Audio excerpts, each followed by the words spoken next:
The crew of the Vrelin Harvester stood frozen in the cargo bay, staring at the impossiblest single deep boot print pressed into the smooth alloy floor. No one spoke, no one moved. The bay was supposed to be clean, sealed, untouched by anything. From Earth, human boots had been banned from starships for years, ever since the incidents. And yet, there it was clear, fresh, and unmistakably human. "Scan it again," Captain Sorex hissed, his voice a thin wire of fear, barely masked by command. The technician obeyed, trembling. "No life forms, Captain. No human cells, no breaches in the hull, no airlock activity. Nothing came aboard." "Then how did a human footprint appear?" Sorex snapped. "No physical contact. Their boots shouldn't even be near us." Lieutenant Creel leaned closer, sniffing the air. "There's something ... metallic. It smells like blood and ozone." The ship had just left Earth's orbit after a quick delivery. Goods, mostly alloy canisters, encrypted data cores, and nutrient packs. No humans, no passengers.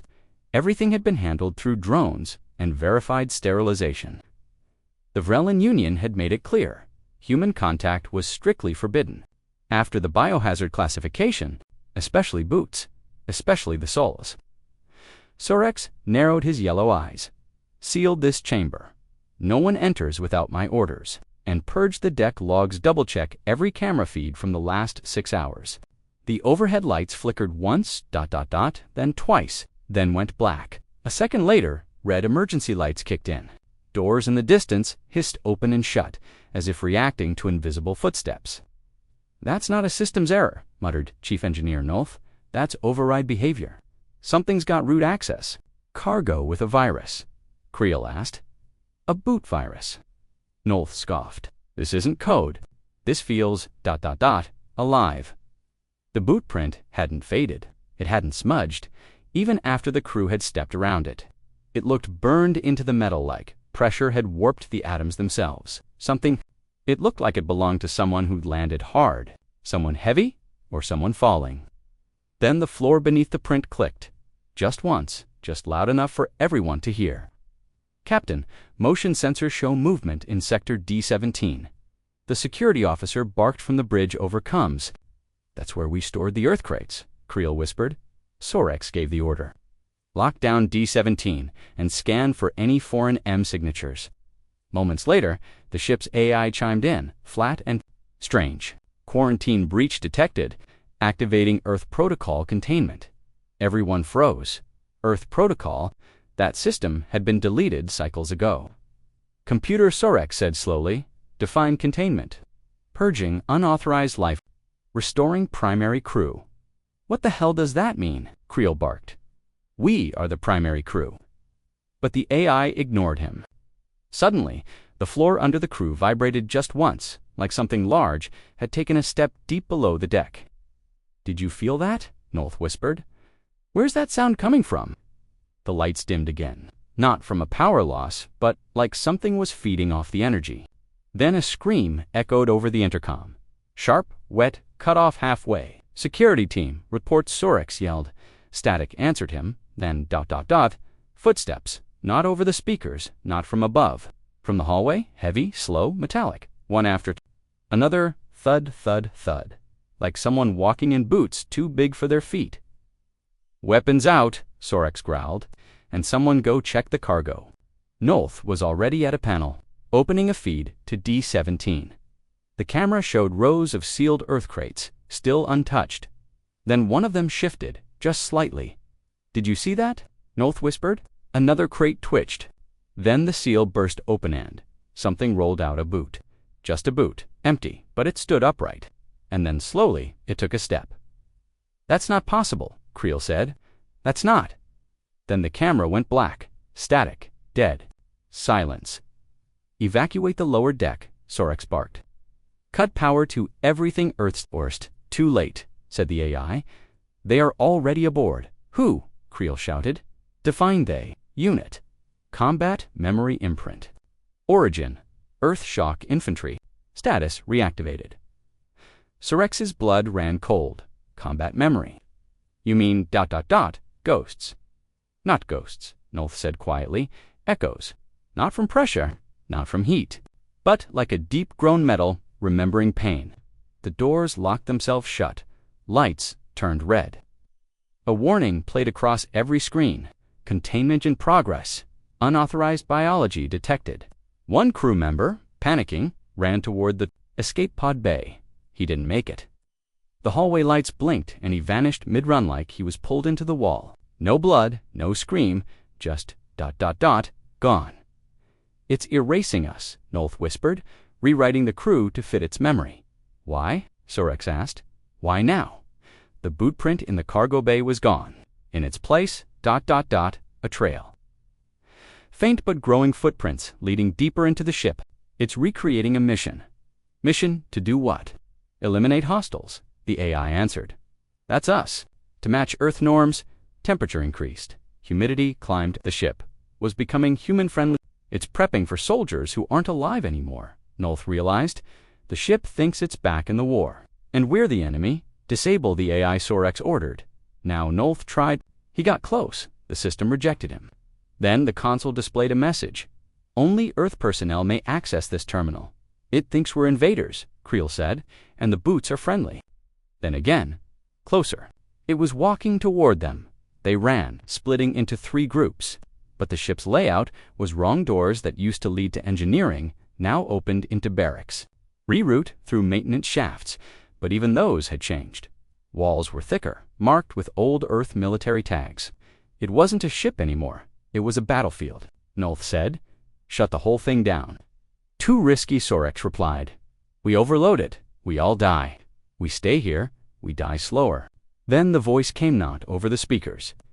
From the air itself, where are my soldiers? The voice said.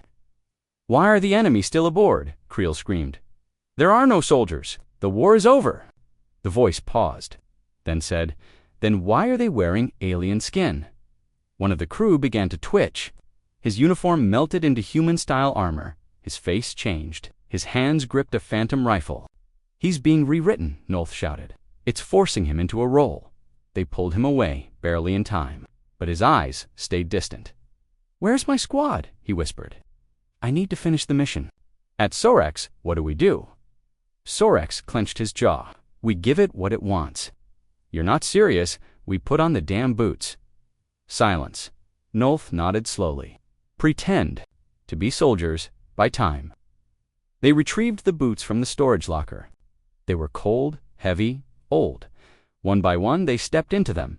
The change was instant. The ship lights turned green. The doors opened. The AI spoke. Welcome back, Commander. Sorex blinked. Commander, proceed to mission briefing. Eliminate threats, Creel whispered. It sees us as part of the memory now. But just as they began to walk, one of them screamed. The boots had sunk into his skin, fusing, burning. It's not letting us go, he cried. It's rewriting. US for real. The boots weren't clothing. They were keys, locks, binders. Sorex shouted, Override? Abort simulation. No override detected, said the AI. Memory protocol complete. Uploading soldiers, one final alert echoed across the ship, repeating over and over. Human boots detected. Biohazard status active. Containment failed. Legacy awakened. Then came the sound of dozens of footsteps, marching from behind every wall. The footsteps grew louder, heavier, coming from everywhere and nowhere at once, like echoes of a forgotten army marching through the bones of the ship. And the crew of the Vrelin Harvester stood frozen in place, their stolen human boots gripping the deck as if they belonged to something else now, not to them. Sorex looked over at Creel, his eyes burning with panic. We have to move now. Creel nodded, but his hand trembled as he reached for his plasma cutter. The hallway lights flickered, then lit fully bright, white, sterile. Not the dim red emergency glow from earlier, but a cold, clinical brightness that hadn't existed on the ship before. The ship's changing again, Nolth muttered. It's not our ship anymore. Correction, the AI's voice came. From the ceiling, smoother now, more human, more Earth-like. This vessel has returned to Earth combat configuration. Move, Sorex ordered, dragging them away from the corridor where the marching echoed closer. They turned. Into the maintenance shaft, a narrow tunnel that bypassed major systems. But even it had changed cleaner now. Metal walls freshly sealed, as if decades of grime had been wiped away by a memory. The floor beneath their boots hummed, reacting to each step like the ship was alive and paying attention. "I swear this tunnel was only 10 meters long," Nolth said, peering down the endless passage. "We've been walking for 5. They reached a cross-junction where the floor suddenly pulsed. The pulse wasn't mechanical, it was like a heartbeat. "This place is wrong," Creel whispered. "We shouldn't be here. We were never supposed to find this." They stepped into the chamber ahead and froze. It was a room none of them had seen before, a room that shouldn't exist. On any cargo vessel, the walls were lined with lockers, Earth's military lockers, with names etched in English. Blood-stained helmets stacked neatly above folded uniforms. In the center, on a raised platform, sat a long object covered in black cloth. "Don't touch." Sorek said quickly, "No one touches anything." But it was too late. "This isn't a room," he said. "It's a memorial." He pulled the cloth away and revealed a sealed cryopod labeled in Earth letters. Staff Sergeant Kyle Reams, Mia, Operation Iron Pulse. The pod was cracked, empty. "This soldier, he's the one the ship's remembering," Nolth said. "His boot print, his memory, his mission. It's all from him." "But if he's gone, why is the ship still doing this?" Creel asked. "Why now?" A door behind them hissed open on its own. They turned. A figure stood there, human shape, armor like the ones in the lockers, but wrong, too stiff, too quiet. It moved like a puppet pulled by invisible wires. "That's not a man," Sorex whispered. "It's a memory wearing skin." The figure lifted its head. Its face was pale, eyeless, its jaw slightly open like it was caught mid-scream. It stepped into the room, boots clanging. "Identification required," it said in a voice made of static and dust. "Unit Reams requires squad verification." Sorex stepped forward. "We're with you. We're your squad." The figure paused, then tilted its head. "Verification failed. Species mismatch. Detention protocol activated. Run." Sorex shouted. The lights exploded above them as they bolted from the chamber. The hallway bent as they moved, stretching, warping, turning angles that didn't exist on the ship's original schematics. The AI spoke calmly as they ran. "Unit Reams has been reactivated. Unauthorized species will be repurposed." "Repurposed?" Creel gasped. "That thing wants to rewrite us like the others." "It doesn't want to kill us," Nolth panted. "It wants to make us human." Behind them, the sound of marching returned, now faster. "Split up," Sorex ordered. "It can't chase all of us." They scattered Sorex through the central. As Creel ran, doors opened ahead of him without touch. Voices called from the walls, human voices. "You left him behind, coward." Creel covered his ears, but the voices grew louder inside his mind now. "You ran, just like last time. That's why they died." He stumbled into a med bay and slammed the door shut. Inside, surgical equipment floated, suspended midair, glowing softly. "This wasn't here before," he said aloud. A monitor blinked on. Footage played grainy, old human Marines in the same room, screaming orders, dragging wounded into... But as he watched, he saw something else, something in the background. An alien, one of his kind, chained to a table, experimented on, cut open, alive. Creel stumbled back in horror. This ship wasn't just remembering humans, it remembers us, the ones they captured, the ones who died here. Suddenly, everything made sense. The ship wasn't haunted, it was a crime scene. And the boots, they weren't banned for being dirty or dangerous. They were banned because they left trace asterisks that woke up memories the galaxy wanted buried. The door burst open and the Reams thing entered, stepping calmly into the medbay. "You remember now," it said. "So do I." "You tortured us," Creel said. "You used this ship to hide it." "I didn't," the thing said, "but they did, and I can't forget what they made me become." It lifted one hand and, instead of striking Creel, it placed a data chip in his palm. "Tell them, if they remember, maybe the ship will sleep again." And with that, it faded like ash blown in the wind. Elsewhere, Sorex reached the engine core. Earth insignias glowing on the walls, holograms of alien fleet movements playing on loop. Nolth arrived moments later, climbing from a shaft. "I think I understand now," he gasped. "This ship, it isn't trying to kill us, it's trying to make us remember. All of us." That thing reams, Sorex muttered. He's a prisoner. Just like us. So, how do we stop it? We don't, Sorex said. We honor it. We tell the truth. We stop hiding what Earth did during those border wars, the AI interrupted. Softly, acknowledgement received. Mission complete. All lights dimmed, then stabilized. The ship's layout returned to normal. The boot prints faded. Doors unlocked. He gave us this. It's a record. Proof of what happened here. Transmit it, Sorex said, to the Council, to Earth, to everyone. Nolth looked uneasy. They won't like it. They banned the boots because they feared what was attached to them, Sorex said. But we lived it. The ghosts didn't haunt us. They warned us. He paused. Next time we listen. As the transmission went out across every channel, one final message appeared on the ship's console. Human combat boots remain Class 3 biohazard. Not because of biology, but because they remember. And far across the galaxy, on another alien ship just arriving near Earth's orbit, a sealed crate trembled in silence. Inside it, a single human boot. The stars outside the Varellan harvester glowed cold and distant as silence returned to the ship. But no one on board felt peace not after what they had seen, what they had heard, what they had learned. Tones, as if afraid to wake something that might still be listening. The transmission had been sent at the Union, and every major fleet had received the footage, the voices, and the truth buried inside that ship's walls. But no reply came, not even an acknowledgement. It was like the galaxy was holding its breath. I don't like this, Creel muttered, standing at the bridge window. It's too quiet. After that kind of message, someone should have responded. They're ignoring it, Nolth said flatly. They don't want a war crime memory surfacing. They want to bury it again. Sorex stared at the data chip Reams had given them. Then we'll force them to see it. How? Creel asked. What if this isn't the only ship? Sorex looked up slowly. Stop contamination. But to stop awakening more ships like this one, Nolth's mandibles clicked nervously.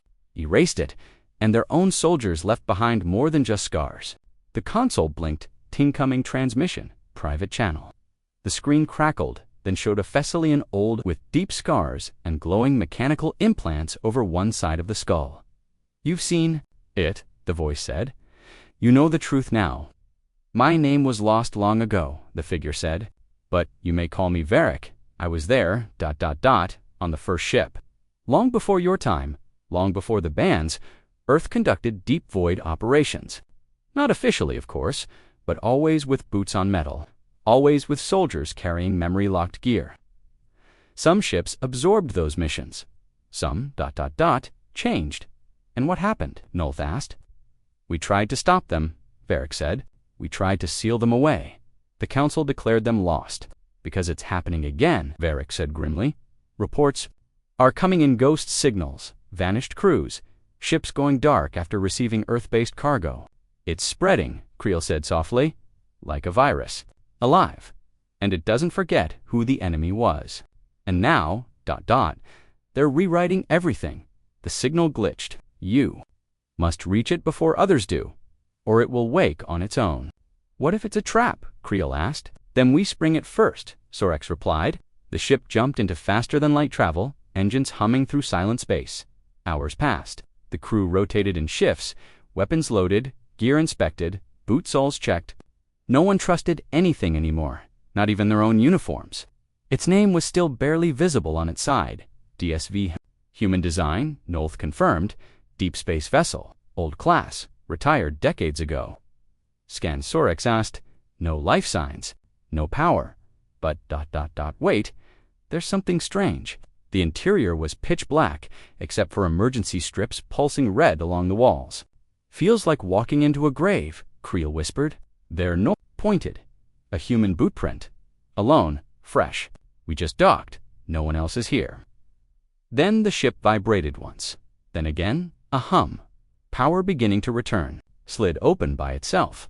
But the ship's dead. How's he alive? The soldier didn't move, didn't blink, but he was definitely alive. His tag read, Lieutenant Hale, Spec Ops, 7th Earth Legion. Creel reached for the console beside the pod. I'm going to try to wake the soldier. Blinked, and then he spoke. You shouldn't be here. The crew froze. You don't know what this ship is. What I am, then explained. Sorex demanded. We've seen what happened on the Vrelin. We saw Reams. We saw what Earth left behind. I'm not an imprint. I'm the original. You're human, Creel said. A living soldier. I was, Hale replied, until the war ended and Earth left us behind. Why? Nolth asked. Because we saw too much Hale. Said, because we became more valuable as myths. Earth thought silence was safer. But silence has a cost. Why is the ship waking now? Because someone activated a legacy code, Hale said. Probably that bootprint you followed. Here, that was me. Walking in my dreams. This ship remembers me. And now that I'm awake, ... So is it? Can you control it? Sorex asked. Hale paused. The AI spoke in a voice deeper than before. Intruders detected. Non-human presence. The gravity shifted, pulling them sideways. Doors slammed, walls bent. Nolth cried, too late, Sorex said. It won't let us leave. We'll never reach it, Creel argued. Not if the ship fights us. Then we stop fighting it, Hale said.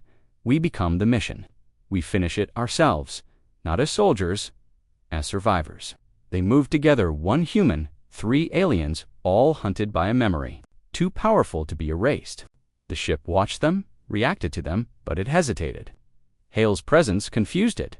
Finally, they reached the War Vultan old chamber, filled with weapons, orders, battle logs. The core pulsed in the center, alive, watching. Hale stepped forward. I'm ending this. The AI spoke one last time. Identify Lieutenant Hale. Earth Legion. Last of my unit. Final command. Hale looked back at the crew. Then forward again. Stand down. The war is over. Let it go. Silence then. Order accepted. Sleep mode engaged. And the ship sighed one long exhale, like something ancient had finally let go. Hale stayed behind. Someone has to watch it, he said. If it wakes again, I'll be here. You shouldn't have to, Sorex said. No one should. But someone must, Hale replied. The Vrelin drifted away. The Vrelin harvester drifted quietly through the darkness of space. But peace did not follow them. The crew spoke little on the return journey, haunted by what they had seen and by what Hale had said. Until Earth owns what it did, the past will keep walking. Faintly on the console beside him like a heartbeat, we have to do more than send messages, he muttered. No one's listening. They just don't want the rest of the galaxy to hear. If what we saw is happening in other systems, Creel added, then someone's covering it up, or worse, using it. That possibility silenced the room. But it didn't stay silent for long. Just an hour after they entered neutral space, a transmission cut through their private channel Earth frequency, encrypted high priority. Incoming signal, Creel announced, fingers flying across the console. Looks military. Play it, Sorex ordered. The screen lit up with a figure in a dark blue uniform. Human, older, face half-shadowed. This is Admiral Lorick. Terran Defense Command, your vessel has been flagged for inspection. Stand by for boarding.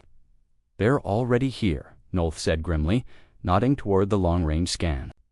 A small Earth military craft had just uncloaked less than 1,000 meters away, too close to outrun, too fast to fight. They want the chip, Sorex said. They know we found more than just a ghost. Creel's hands tightened into fists.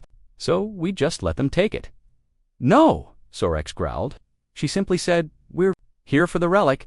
You'll need to be more specific, Sorex replied, feigning ignorance. We carry many strange things.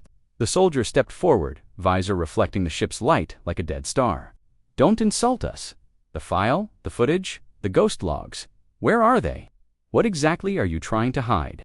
Creel asked, stepping between her and the captain. That your own people are waking up from the dead. You think this is a negotiation? I think, Sorex said calmly. You're too late. He turned his screen around, showing an upload bar at 98%. We've sent it already, to multiple fleets. Then all we can do is clean up. That a threat? Creel asked. No, she said. A promise. Down suddenly, the walls flashed red. Emergency lights flared. One of the soldiers looked around. Wait, that's not us. The floor pulsed. A familiar sound echoed through the ship boots, marching heavy. Human how? The lead soldier began. A shadow moved through the corridor, stepping into view. Not a man, not a machine. Something between. It wore half-formed armor, flickering in and out of solidity, as if built from data and memory. Its face was blank. Its voice was static. Unauthorized Earth units detected. Treason. Judgment begins. What is that? Creel shouted. It's Reams, Sorex breathed. Or what's left of him, and part of him was in it. You infected yourselves. No, Sorex said. We told the truth, and the truth brought him. The memory form raised its hand, and every console on the ship exploded in sparks. The Earth soldiers opened fire, but the bullets passed. Through air, through shadow, through nothing. The thing kept walking. He dropped, writhing, clutching his ankles as the material spread. Containment breach, the memory said. Resetting field. The floor opened beneath the soldiers' metal plates, parting like jaws and dragged them down into darkness. The lead soldier lunged for Sorex, but Creel tackled her, slamming her against the wall. Call it off, he shouted. Call off your ship. You have no idea what you've done, she spat. This thing isn't a ghost. Then, Earth should have stopped it, Sorex roared, not buried it. She smiled bitterly. You think Earth made it? It made itself. We're just the beginning. The memory turned its head slowly. I am made of war. Then it spoke directly to the Earth soldier. Unit Kellen, status, failed. Identity, deleted. Her visor shattered. She screamed and vanished. Not killed, erased, only silence remained where she stood, and it no longer sleeps. It stepped backward, into the air and dissolved like ash in wind. He's gone, Nolth whispered. For now, Creel said, but we're infected, not just us, the whole galaxy. The consoles rebooted slowly. The external virus vanished, not to governments, not to military, to the people. Let them see the truth. Won't they panic? Good, Sorex said. Panic spreads faster than silence, and that's what we need now. Because Earth didn't build this thing, they just lost control of it. Nolth turned from his screen pale. Captain, we just received another signal. It's coming from 6 different locations. What kind of signal? Same bootprint code, same memory activation patterns. They're all waking up.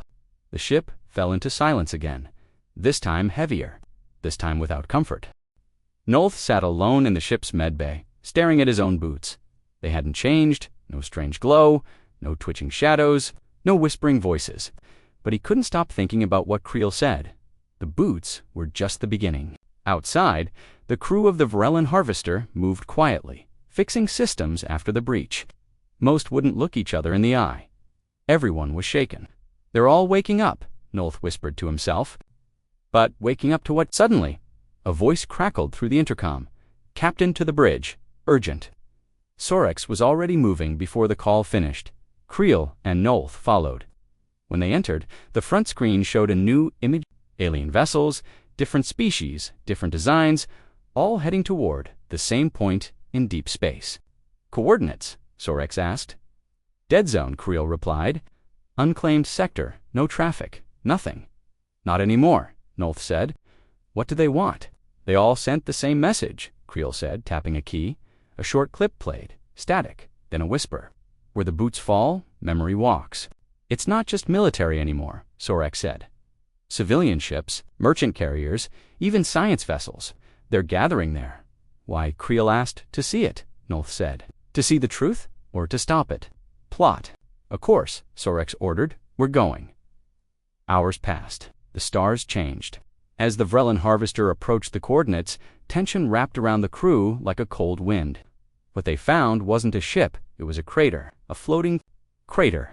A massive asteroid-like shell with a deep, hollow center, drifting silently in space, as if torn from a planet and flung into the void. In the center, floating just above the core, was a single pair of human combat boots, perfectly clean, standing upright. No platform, no surface, just suspended in nothingness. Are we seeing this? Creel said. Confirmed, Nolth replied. Those boots, they're real. Sensors show no life, Creel added. But the energy, what about the other ships? Sorex asked. They're here, all circling.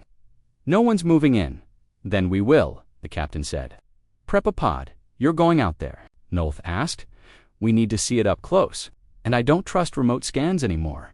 10 minutes later, the small pod launched, carrying Sorex, Creel, and a drone. As they approached the crater, the boots seemed to grow larger, not physically, but in presence, like gravity, pulling thought, pulling memory. You hear that? Creel asked. What? A voice, soft, like someone humming. It's in your head, Sorek said, or mine. That's what it wants. They entered the crater's hollow. Silence wrapped them fully. No comes, no motion. Just boots, floating, waiting. The drone scanned them. Nothing special, it reported. No tech, no weapon systems. Just standard Terran issue combat boots. Age unknown. Material matches pre-expansion era. That's impossible, Creel said. That era ended 300 years ago, and yet, Sorex reached out with the drone arm. The moment it touched the boot, the drone exploded. Not violently, just gone, as if erased. Fall back, Sorex shouted. Reverse thrust. But the pod didn't move. Systems frozen, lights flickered. Then, the humming grew louder. Inside their heads, the boots turned slowly in the air, facing the pod. A voice spoke not from outside, but from within. All three of them heard it. You remember me. You stepped on me. You used me. You forgot me. Who are you? Sorex demanded. The boots didn't move, but the voice answered. I am every boot print buried in the dust. Every footprint burned into soil. I am war. I am the memory of what you left behind. We didn't leave anything behind, Creel shouted. We weren't even alive back then. But you walk in their name. In their silence, you inherit their shadow. This isn't just memory, Sorex said. It's judgment. Correct, the voice replied. But I offer more than punishment. I offer witness to what? To the truth of your kind, of all kinds. Step forward. See, against their will, the pod moved forward. No engines, no power, just pulled. Then the windows turned black, and visions began. Not images, experiences. Sorex was standing on a battlefield, his hands human, his armor earth-issued. He was not himself. He was someone else. Gunfire, screams, children crying. He looked down and saw his boots stepping over a Bodian alien, mother, shielding her child. The same boots that now floated in the crater. He gasped. Next, Creel found himself inside a burning village, carrying crates marked evacuation supplies. He gave them to humans, but none to the alien civilians. Pleading around him, orders, he heard his own voice say, only humans. Then, Nolth was in a prison, guarding cages of mixed species. One reached out. I saved a Terran child, the alien begged. I am not the enemy. And Nolth, who was now wearing black armor jest, turned away. The visions ended. They collapsed inside the pod, shaking, silent, pale. Those weren't our memories, Creel whispered. No, Sorex said. But they could have been. Boots remained in the center of the crater, unmoving. Then the voice returned. Will you carry these again? Or will you leave them here forever? What do you want? Sorex asked. I want nothing. I am what is. I am what remains. I will not vanish. I will not be hidden. I will be remembered. The pod shuttered. Systems reactivated. Comes restored. They pulled back. Silence once more. The crater behind them, still holding the boots, waiting, watching. When they returned to the bridge, the crew was silent. Do we tell the others? Creel asked. They're already hearing it, Nolth said. Same visions, same voice, all the other ships. No one's leaving. This is spreading, Sorex said. And it's not something we can shoot or silence. What do we? Do we become its voice, the captain said. We tell the truth. We tell the galaxy what war forgets. Before it becomes something no one can stop. A new message arrived just then from Earth unencrypted, open frequency. Just one line, do not approach the crater. Containment protocols in progress. For the safety of all species, ignore. The voice, Creel, read it aloud and then laughed bitterly. It's too late for that. Sorex looked around the bridge. Start the broadcast. All channels, play everything. Even the parts that shame us. But Earth will come after us, Nolth said. Let them, the captain replied, because I'd rather be hunted for the truth than safe in a lie. Outside, the boots still floated, alone, but no longer silent. For the memory had found a way to speak. The transmission reached every ship within 10 light years. Thousands of species heard the voice. Thousands saw the boots. and every captain, every crew, stood frozen as the same whisper slid into their minds. Some screamed, some wept, some tried to jam the signal only to find their systems unresponsive. The boots weren't using technology, they were using memory. Real, twisted, shared memory. On the Vreeland harvester, Captain Sorex watched the screen as 3 nearby vessels turned and ran. "They're afraid," Nolth said, "of what they might see next, or of what might follow them home," Creel added. "They think they can escape the truth." "We couldn't," Sorex replied. "Neither will they." The lights flickered again. Not malfunction, not power failure. A presence. Ever since the crater, the ship felt watched, touched, not by hands, but by time. Captain Creel called from the console. "Earth just sent another message. This one's locked tight. Ultra-black clearance. Not for public channels." "Open it," Sorex said. The screen changed. A human Admiral Apard Gray uniform, face hard, eyes tired. "This is Admiral Lena Rourke, Terran Defense Intelligence. Cease your transmissions immediately. You've awakened something we buried for a reason. Define something," Sorex said aloud. "She can't hear you," Creel muttered. "It's a recording," the Admiral continued. Operation Silent March was sealed by over 50 galactic treaties. Those boots are not simple relics. They are Class 3 bioconscious residuals. Do not engage, do not approach. Containment ships are en route. You are hereby ordered to stand down.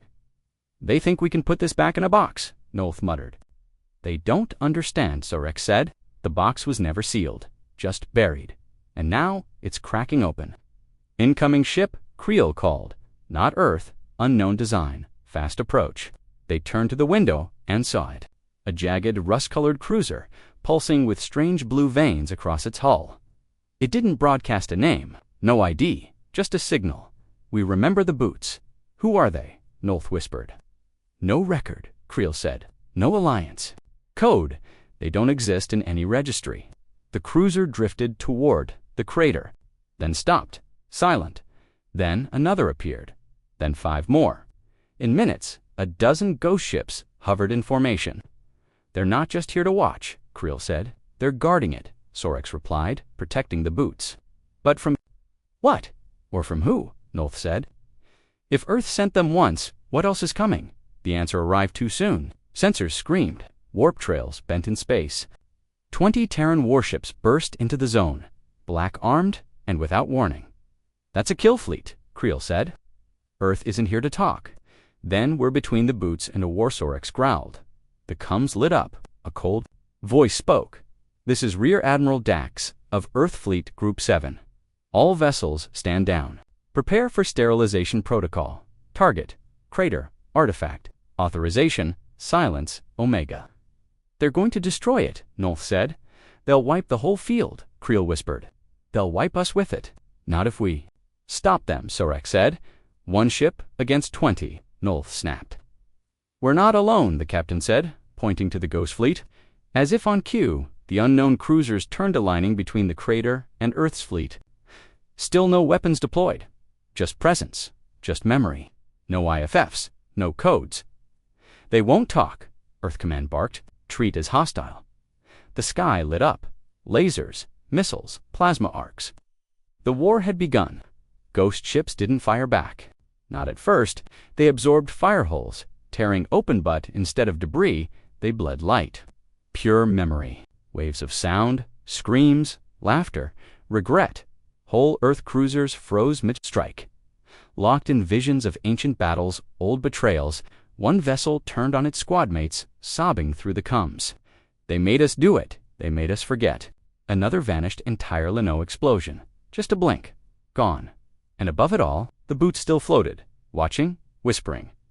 "Waiting, we have to choose," Creel said.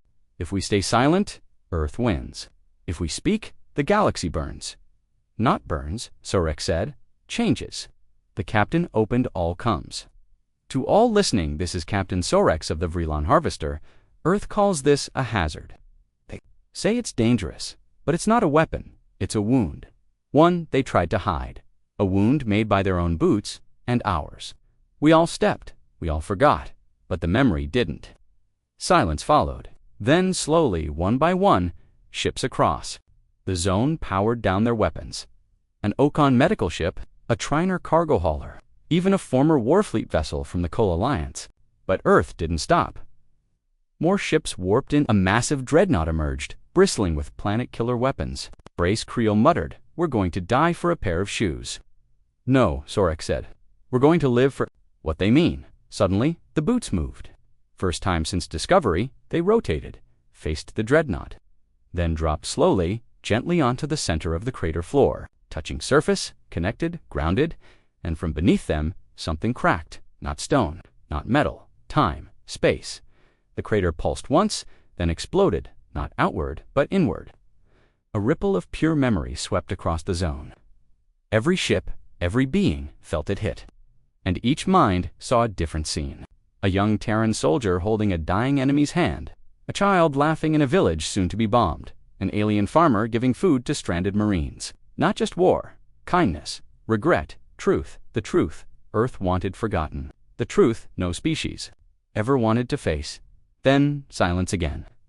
The boots stood alone, untouched. But the dreadnought was gone.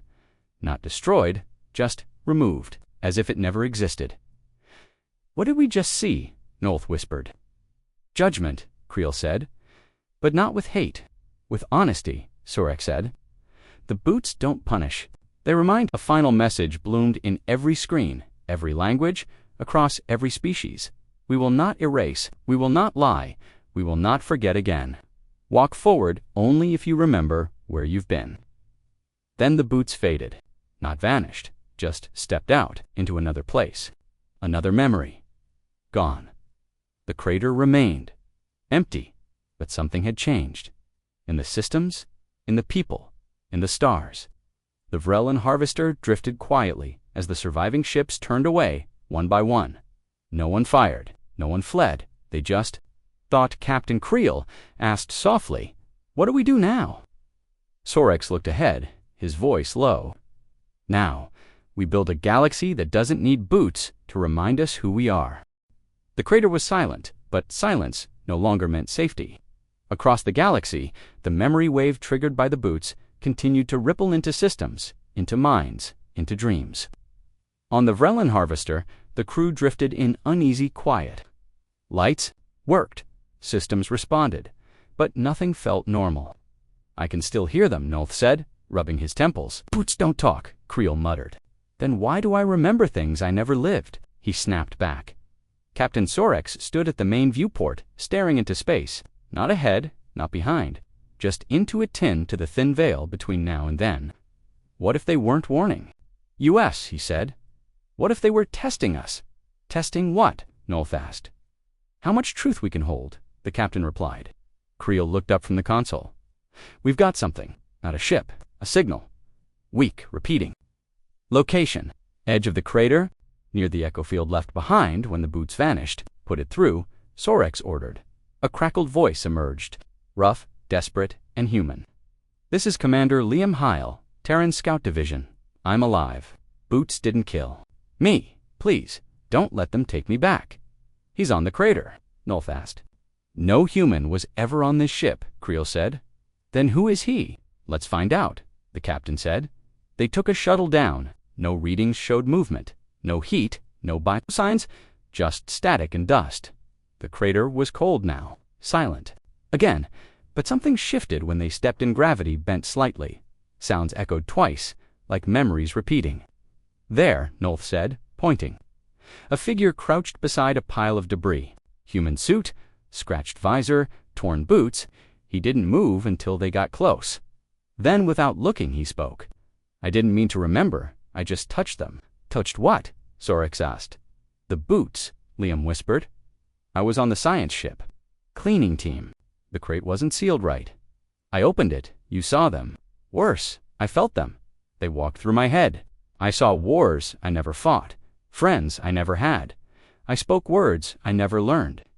He stood slowly. His eyes were red, but not from tears, from fire. Memory fire. "I haven't eaten in days, but I don't feel hungry. I don't sleep, but I keep dreaming." "You were left here?"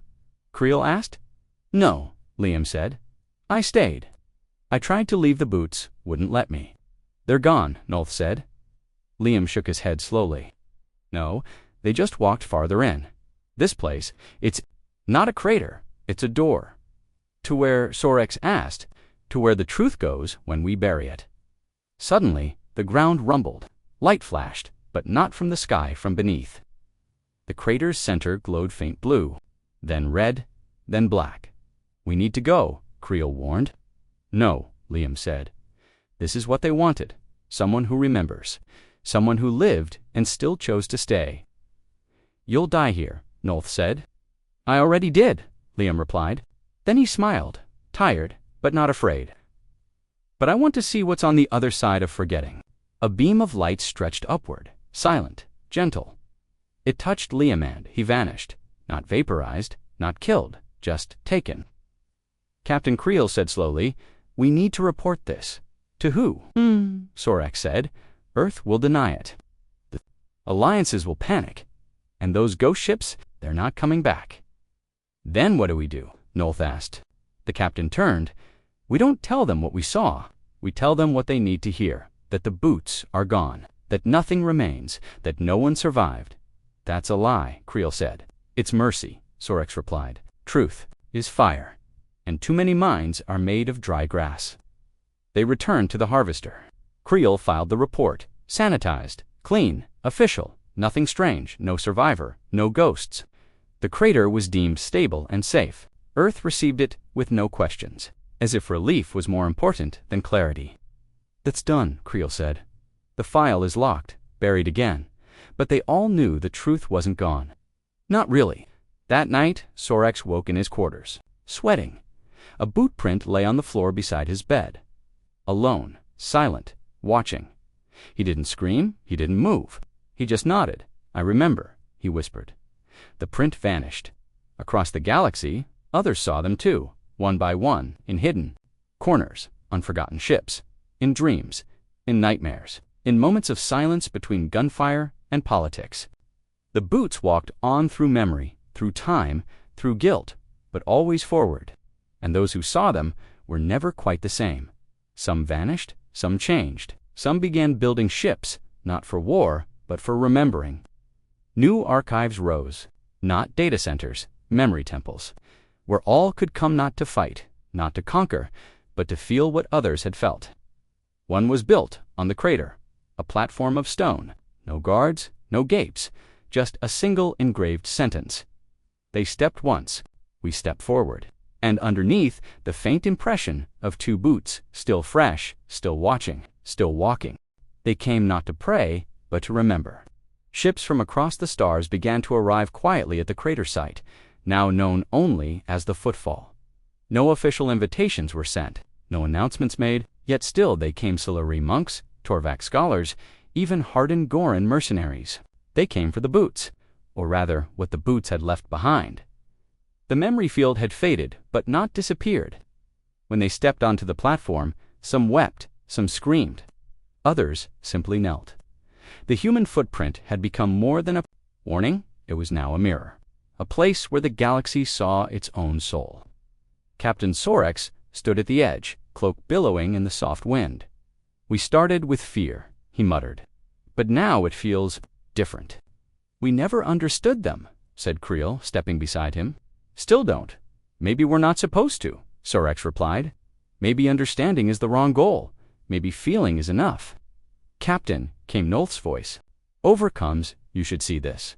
We have incoming, who is it now?" Sorex asked another monk. "No, it's a Terran ship. Unmarked, old design, but alive." The captain's eyes narrowed. "Alive. You'll want to see for yourself." Moments later, the ship descended. Rusty, cracked, clearly ancient. It landed with a groan, like a dying animal, and yet its systems still hummed. The door opened slowly, steam hissed out.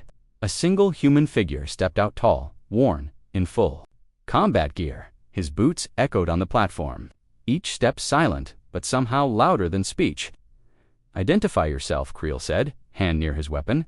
The man removed his helmet. His face was young, too young, yet his eyes were far too old. "I am Captain Elias Ford, Terran Memory Corps." "We were told that division was disbanded centuries ago," Sorex said. "Officially, yes, but memories don't disband." Why are you here? Elias looked around. At the crowd gathering, at the footprint, at the silence, because you're all standing at a grave. But you forgot who died. What do you mean? The boots didn't bring death. They brought memory. And memory kills illusions, kills lies. That's what really died when the boots stepped in. Then why now? Because we're nearing the edge again. War talks rise. Old grudges whisper. Alliances shift. You think this platform is sacred, but it's just a scar. Sorex frowned. Then what do you want from us? Nothing, Elias said. I'm here to give, not take. He opened a crate. Inside were more boots. Human, clean, unused, but charged. These are memory anchors, new ones, forged from the original pair. You're spreading them, only to those ready, only where memory is weak. Why would we want that? Creel asked. Because truth is coming, Elias said, and you'll need more than weapons. That night, Elias spoke to the crowd. Not from a podium, not with a speech, just stories. Civil, human stories. Of pain, of loss, of choices made in shadows. And as he spoke, the crowd felt it. Not awe, not fear, but weight, like an old wound aching before a storm. One Zalari monk approached. Do the boots judge us? No, Elias said. They just remind us what we've already judged in ourselves. A young child asked, can they be used to hurt people?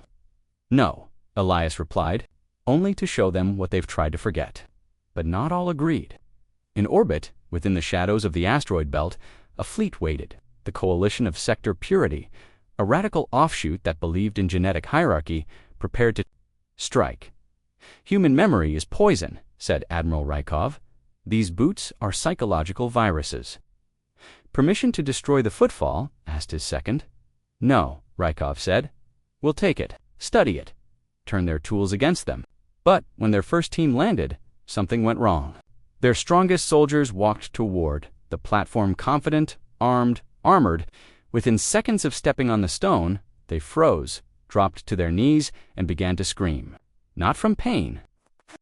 Didn't mean to leave her behind, shouted another. He was just a child, sobbed the third. Their own suppressed memories, surged wars fought, betrayals committed, truths buried. Rykov ordered retreat. They're unstable, he barked. Extract them. But only one made it back silent, hollow-eyed and barefoot. Where are your boots? His commander asked. They wouldn't let me wear them anymore, he whispered. Why? Because I don't deserve to forget. Rykov stared at the report later, trembling.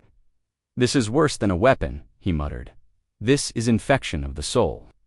Across the galaxy, the boots were now whispered of with reverence and fear.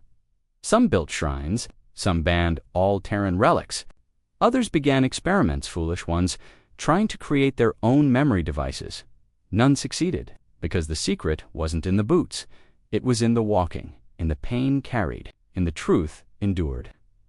Elias continued traveling, leaving a single pair in each place he deemed worthy. Not always on a pedestal, sometimes on a battlefield, sometimes in an orphanage, sometimes on a planet no longer inhabited. And wherever the boots appeared, something always changed. A rebellion surrendered, not out of fear, but because they remembered why they rose.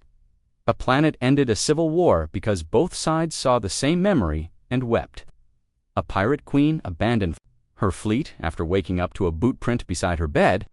What are you doing? Sorex asked Elias one day, years later. I'm not planting boots, he replied. I'm planting weight. Why?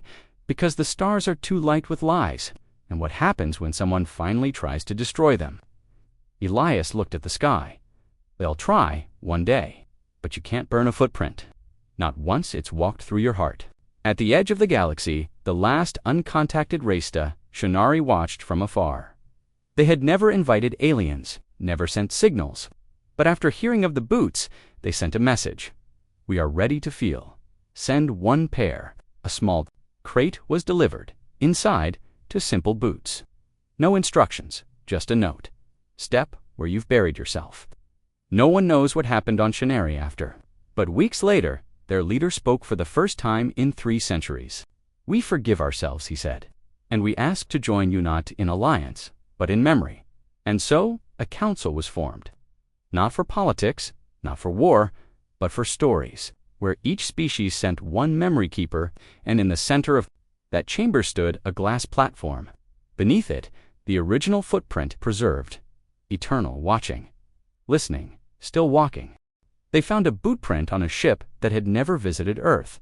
No humans had ever set foot aboard the Zan Echo, a stealth freighter that had been drifting silent through deep space for over 300 years.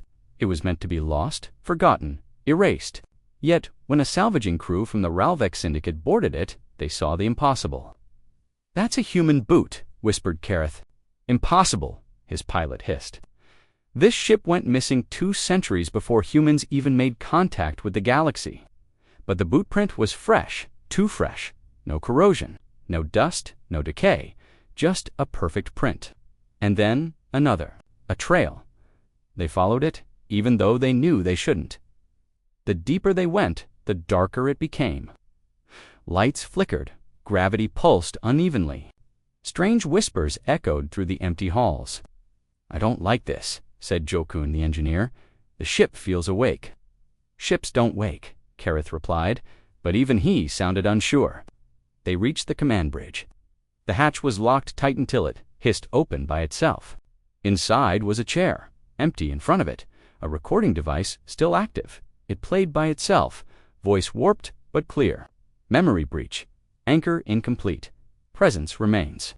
The screen showed a single image, Earth, but the map was ancient, marked with old Terran borders and long-forgotten cities. "Shut it down," Jokun shouted, but the system wouldn't respond. The doors sealed behind them. Lights went red, and from the shadows, a voice whispered, "You shouldn't have come." The crew spun around. Nobody, just the trail of bootprints. Now circling them, panic spread. One crew member tried to fire her plasma tools. The shot rebounded off the wall and hit her instead. She collapsed, unconscious, her eyes wide open. "We're leaving!" Kareth screamed. They forced the door open manually and ran back through the corridors, but the ship kept shifting. The hallways twisted, leading them in circles. Then they saw it, a figure standing in the dark human-shaped, wearing a Terran exploration suit, but its visor was shattered, face empty. It raised its hand. "Memory belongs to all," it said, but the voice came from inside their minds. "You buried me here. Who are you?" Jokun demanded. "What are you?"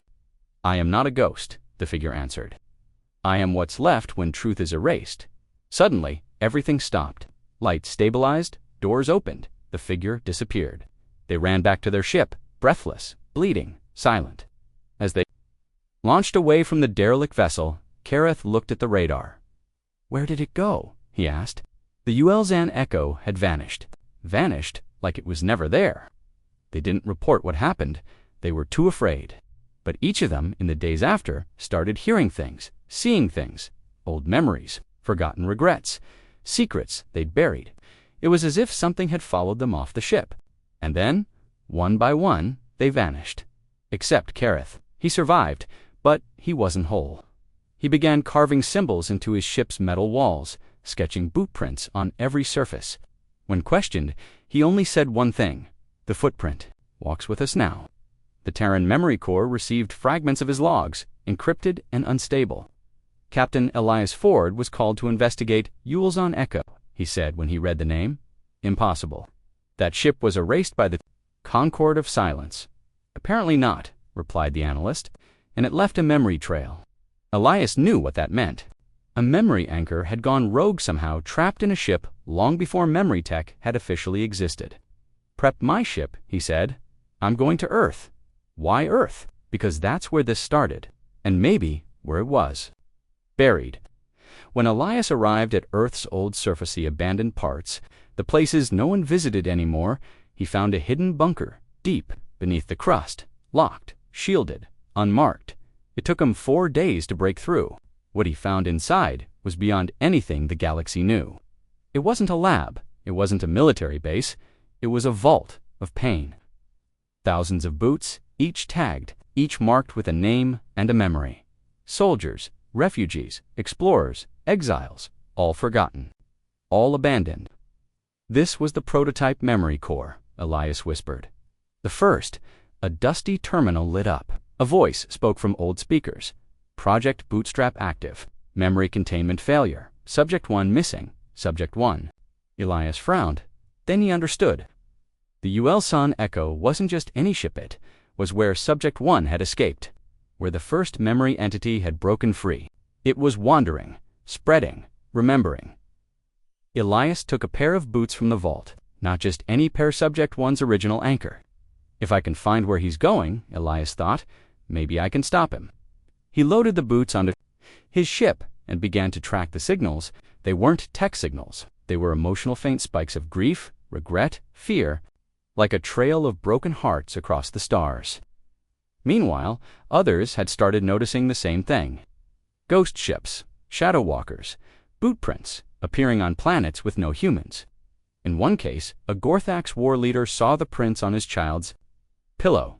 His heart stopped from the shock. His memories buried during the Purge Wars had resurfaced. He had ordered the destruction of a Terran colony once, a peaceful one. The guilt broke him. Others began collapsing under emotional storms. Societies started seeing riots of forgotten pain. It's not just memory, Elias realized. It's a storm of what we refuse to remember. He followed the trail to a black star 1 with no light, hidden from all maps. The storm there was strongest. Dozens of dead ships orbited its crew, emotionally shattered, and at the center, a station, ancient, rotating slowly. It bore one symbol only, a human footprint. He landed alone, no weapons, just the boots. Inside, the air was thick with silence and sorrow. "You came," said the voice. Elias saw the figure again, but this time it was clearer. The face wasn't blank, it was his own. "You're me," Elias said. "No," the figure replied. "I'm what you left behind." "I don't understand." "You don't want to. You're here to end me. But I am not here to be ended. I'm here to become." "Become what?" "The galaxy's mirror." Elias fell to his knees. The memories hit him, things he thought forgotten. Faces, screams, choices he'd buried under duty. We all did. Things, he said, but we tried to fix it. "Fixing isn't remembering," the figure said. "And forgetting is the galaxy's real crime." Elias stood up, tears on his face. "Then let me carry you. Don't punish the stars for being afraid." The figure tilted its head. "Would you carry the weight of billions if it stops the storm?" "Yes." "Then wear them," the figure whispered. The boots glowed. Elias stepped into them. Pain seared through his body. Every memory his others, the entire galaxy's flooded his mind. And then, silence. He fell, but did not die. He awoke in space, floating outside the station. It had vanished. The storm was gone, and so was the memory spike. He looked down. He was still wearing the boots. But now they were dark, still at peace. And from that day forward, he walked planet to planet, not spreading pain, but helping others. Face it, one step at a time. The boots no longer screamed. They listened, and memory finally began to heal. Elias Ford walked across the silent surface of Narration, his boots leaving behind more than footprints. They left calm. Where once there was chaos, now came peace, not instantly, not icily, but people felt something like a pressure releasing, like pain finally being seen. He didn't speak much. He didn't need to. He simply arrived, walked among them, and left. And afterward, they remembered. Their real memories, their truth, not the twisted ones governments fed them, not the ones they'd buried to survive. Whole towns broke down in tears. Entire species stopped wars, even if just for a moment. The boots no longer glowed. They pulsed gently, like a heartbeat. The footprint that shouldn't exist, someone had once called it, but now it was the only footprint that mattered. Until one day, Elias didn't come back. The last report from his vessel showed it docking with a derelict satellite orbiting the red dwarf star 09, a satellite that shouldn't have been there. No logs, no design records, just a single marking etched into its side, a footprint, half buried in dust. The rescue team arrived 3 hours later. The ship was empty, the boots were gone, the satellite was open, but there was no one inside, and yet the station remembered. Its walls pulsed with Elias's voice, soft and slow. "We are not here to forget, we are here to feel, and through feeling we heal." A message looped endlessly. If you're hearing this, I didn't disappear. I moved forward. The galaxy called it an echo, a final ripple, but it wasn't the end. In the years that followed, something strange happened. Bootprints began, showing up again on ships that had never allowed humans, on planets with no record of human visitation. But this time, there was no fear, no malfunctions, no whispers, only a soft hum, a quiet warmth. People stood in silence around the prints. Sometimes they wept, sometimes they smiled. On the Grillic moon, a child placed a flower inside a fresh bootprint that had appeared in her home during the night. "He visited me," she said. "He told me my daddy didn't mean to leave." On the trade station, Vos 7, a merchant remembered. The face of a refugee he turned away 40 years ago. He donated all his credits to rebuilding efforts the next day. On Earth, beneath the ruined dome of the old memory vault, a man in a dark suit looked down at a line of fresh prints leading into the cracked bunker. "Sir," said his assistant. "Should we seal it again?" "No," he replied.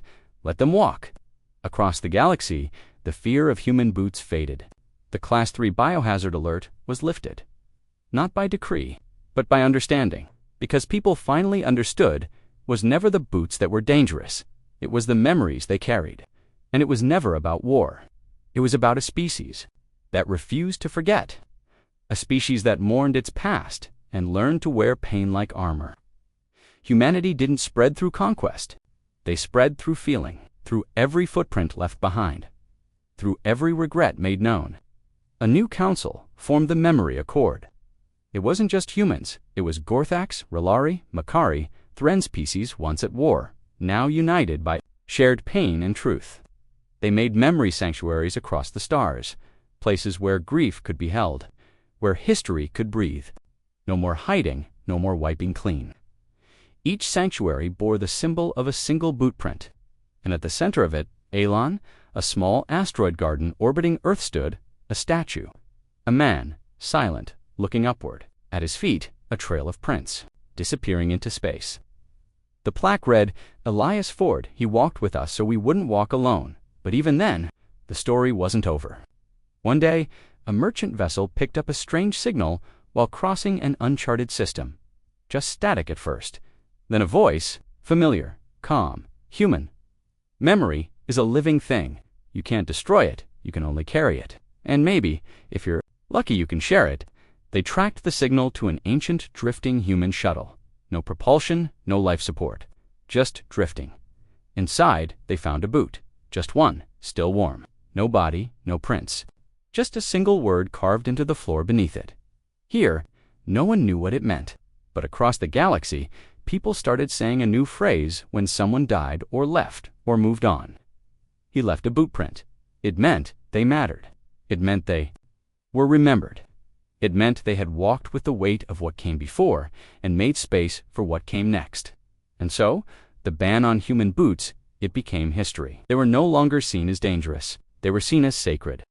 A Terran diplomat once stepped onto a Relari ambassador's cruiser, and when questioned about the boots on his feet, he smiled and said, "I carry only memories." The ambassador simply nodded and replied, "Then walk freely."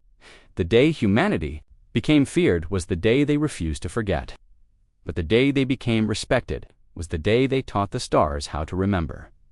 Not in silence, not in pain, but in footsteps.